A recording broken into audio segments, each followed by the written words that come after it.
डालें। मेरी joining date जो है 22 अक्टूबर को है और अब तक मेरी 900 की टीम हो चुकी है। और ये सब मेरी टीम के एफर्ट्स हैं। जो मेरी टीम के अंदर लोग हैं, ये मेरा खुद का काम नहीं है, जो मेरी टीम है उन्होंने सब ये काम किया हुआ है। स्पेशली मुकेश कुमार, डॉक्टर सिलिक, शाहजहां, आसिफ शाह, ये कुछ दोस्त हैं जिन्होंने मेरे साथ मिलकर मेरी टीम को खड़ा किया हुआ है। इन सब के लिए तालियां बजाएं। सर मैं जीएमआई के प्लेटफॉर्म से एक डॉक्टर अपना कामरान फजल साहब से एक अर्ज करूँगा, मेरी एक सिफारिश करते हैं, क्योंकि सर मैं आजकल जीएमआई में बहुत मेहनत कर रहा हूँ और रात को काफ़ी देर से घर जाता हूँ। तो मेरी बीवी जो है मुझे बहुत डांटती है, वो मैं उनको आज इसीलिए अपने साथ लाया हूँ। वो मेरी साइनर में भी है, वो भी माशाल्लाह डॉक्टर ही है। उनका नाम है डॉक्टर पुष्पा विष्णुमल। वो मेरे साथ ही बैठी हैं और मैं चाहूँगा कि वो स्टेज पे आ जाए और आप मेरी सिफारिश करते हैं कि डॉक्टर विष्णुमल को 2009 डांटे नहीं, बस थोड़ा देर हो जाएगी। तो 2009 के बाद जैसे आप कहेंगे मैं दुनिया में हर मुल्क में आपको please let us see you. आ जाइए he wants you here। इनको आपकी जरूरत है इस वक्त। इनका हाथ कांप रहा है, आके इनका हाथ पकड़ लीजिए।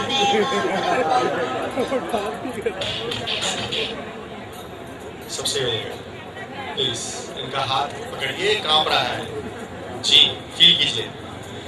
और अभी फिल्म खत्म नहीं हुई, आपको बताया था, तो क्यों आप लोग खड़े हो गए? बैठ जाए प्लीज, बैठ जाइए। मुझे ऐसा लग रहा है आप लोग तैयार हैं घर जाने के लिए। इन्होंने ये बहुत अच्छी बात कही है, ये सिर्फ इनके लिए नहीं, मेरे काफी दोस्तों के लिए है जिनको घरों पे मार पड़ती है। मुझे पता है अतीक भाई को, जफर भाई, डबल। तो सबके साथ ऐसा होता है।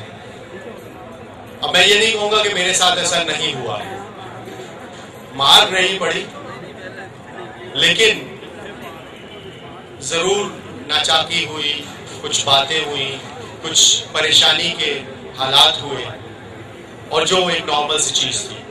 नौकरी पेशा आदमी के लिए सुबह गया और शाम को आ गया, उसके बाद पूरा वक्त जो है फैमिली के लिए होता है। ऐसा ही था मेरे साथ भी। जब मैंने इस बिजनेस को ज्वाइन किया तो मैंने अपनी बेगम से 2 साल मांगे थे, अपनी फैमिली से 2 साल मांगे थे, और उन लोगों ने मुझे दे दिए थे। लेकिन इनिशियली जज्बात में आके तो दे दिए, लेकिन थोड़े से अरसे के बाद, महीना, 1.5 महीना, 2 महीने बाद, और खास तौर पे ये लोग तो बहुत लकी हैं कि इनकम आ रही है। मेरी इनकम भी नहीं आ रही थी। 6 महीने तक अथक मेहनत की और बाखुदा एक पैसा नहीं आया। 6 महीने तक, लेकिन काम उसी कंसिस्टेंसी के साथ करता रहा, मेहनत में कोई कमी नहीं की। क्यों? क्योंकि मेरी मंजिल मेरे सामने थी। मैं ये मेहनत आपके लिए या किसी और के लिए नहीं, अपने और अपनी फैमिली के लिए कर रहा था। तो मैं किसी के ऊपर एहसान भी नहीं जता रहा था, और मेरे पास कोई कंधा भी नहीं था रोने के लिए, मेरे पास कोई कामरान फरद नहीं था सिफारिश करवाने के लिए। मैं अपनी जंग खुद ही लड़ता था, मैं और मेरा छोटा भाई अदनान फरहत। हम दोनों ने साथ मिलके एक दूसरे के साथ कंधे से कंधा मिला के चले, और मुश्किल औकात को आराम से नहीं, मुश्किलात से नहीं, अपनी हिम्मत से कवर किया। और अल्हम्दुलिल्लाह 6 महीने के बाद $180 का मुंह देखा। लेकिन वो दिन और आज का दिन, कोई वीक ऐसा नहीं गुजरा कि इनकम ना आई हो। 180, फिर 200, फिर 300, फिर 400, फिर 800, 1000, और कहां तक वो नहीं बताऊंगा। अल्हम्दुलिल्लाह, बहुत शुक्र है उस परवरदिगार का कि हम इस काबिल नहीं थे।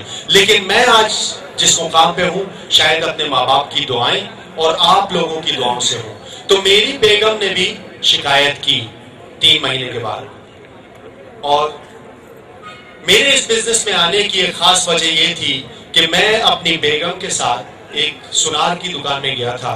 उनको कुछ चूड़ियां खरीदनी थी। वहां पे दुबई में सुनार की दुकान ऐसे नहीं होती जैसे यहाँ पे होती है कि सब कुछ तिजोरी में और तस्वीरें दिखा के सामान बेचते हैं। वहां पे यहाँ से लेके वहां तक काउंटर्स लगे होते हैं, पसंद कीजिए, देखिए, पहन के देखिए, शीशे में जाके देखिए, उसके बाद पसंद आए तो ले जाइए जी। तो उनको चूड़ियां चाहिए थी तो वो चूड़ियों के काउंटर पे चली गई और अपनी पसंद, जाहिर है कि यहाँ से लेके वहां तक चूड़ियां लगी हुई हैं, देखते देखते जब ये चूड़ी निकलवाई है तो उनको ये चूड़ी पसंद आई थी। जब वो चूड़ी हाथ में आई तो उनको अंदाजा हुआ कि वो हमारे बजट से बाहर थी, फिर भी निकलवा ली थी। तो उससे कहा ये 6 चूड़ियां कितने की हो जाएंगी? उसने कुछ हिसाब लगा के बताया 27-28 हज़ार। उस वक्त बजट था 6-7 हज़ार का। तो उन्होंने कहा ये अच्छी नहीं लग रही है, कैसे, सही नहीं है ना। तो उस सेल्समैन ने वो चूड़ियां वापस रखते वक्त जो मुस्कुराहट उसके चेहरे पे दी, उसने मुझे वो बर्निंग डिजायर दिया कि मैं एक दिन दिखाऊंगा कि मैं ये चूड़ियां खरीद सकता हूं।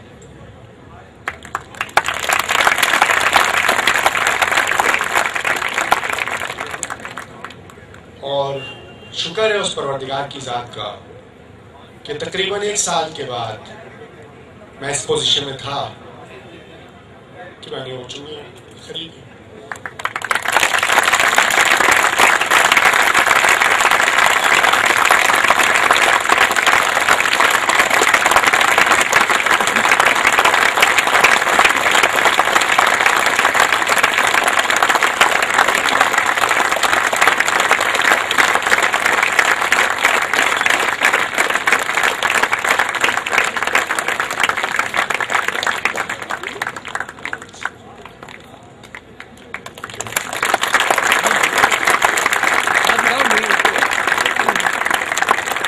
तो अगर हिम्मत करें तो हर चीज पॉसिबल है। मेरे पास बहुत से बहाने थे ये काम छोड़ देने के लिए।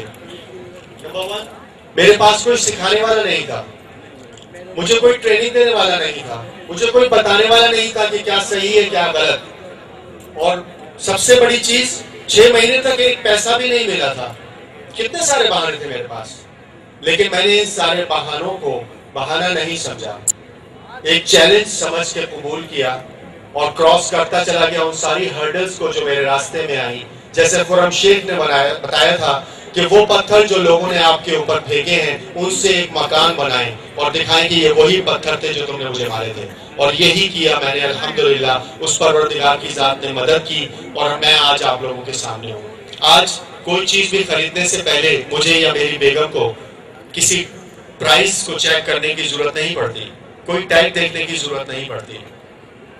अल्हम्दुलिल्लाह, शुक्र है उस परवरदिगार की जात का कि उसने आज इतना करम किया है। आप सबके ऊपर भी ये करम हो सकता है, लेकिन आपके अंदर भी ये हिम्मत होनी चाहिए, ये ताकत होनी चाहिए